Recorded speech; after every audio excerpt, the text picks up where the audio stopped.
Bismillahirrahmanirrahim. Assalamualaikum warahmatullahi wabarakatuh.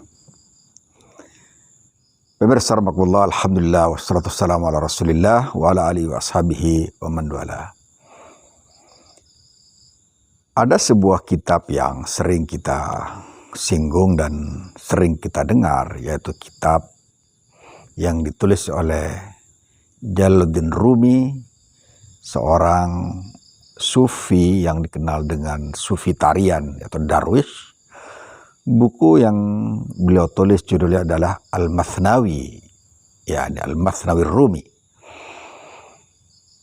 Ada satu ungkapan yang mungkin sangat menarik untuk kita, dan tentu saja saya sangat tertarik dengan kalimat ini. Tatkala beliau mengungkap kenapa Allah Subhanahu wa taala menyebut dirinya dengan Sang Maha Melihat Al-Basir, kemudian Sang Maha Mendengar As-Sami, kemudian juga Sang Maha Mengetahui Al-Alim.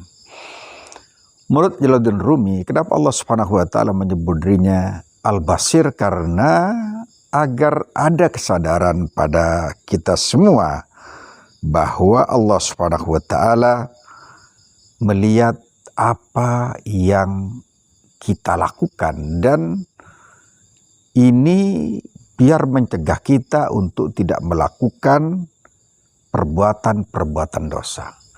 Tatkala kita tahu bahwa Allah Subhanahu wa taala maha basir, maha melihat, maka akan ada rasa takut dari kita semua untuk melakukan sekecil apapun dosa, karena akan dipertanggungjawabkan dan akan diperlihatkan pada saat kita menghadap Allah Subhanahu wa taala. Kemudian As-Sami, kenapa Allah Subhanahu wa taala menyebut dirinya sebagai As-Sami? Karena agar kita juga tidak berkata-kata kotor, karena sekecil apapun dan selembut apapun, sehalus apapun ucapan kita, maka pasti didengar oleh Allah Subhanahu wa taala.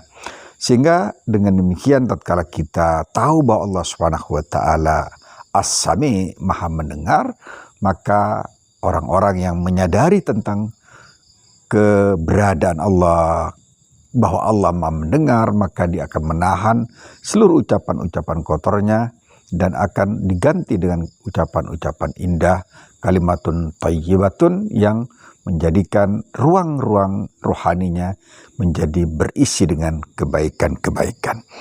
Kemudian yang ketiga, Allah Subhanahu wa taala disebut Al-Alim, yang Maha Mengetahui, yang berarti kita harus sadar bahwa jangan sampai kita, karena Allah Subhanahu wa taala Maha Mengetahui apa yang kita lakukan, maka jangan sampai terbetik dalam kepala kita, dalam otak kita, bahkan dalam hati kita untuk melakukan sekecil apapun perbuatan jahat, perbuatan kemungkar yang akan kita lakukan.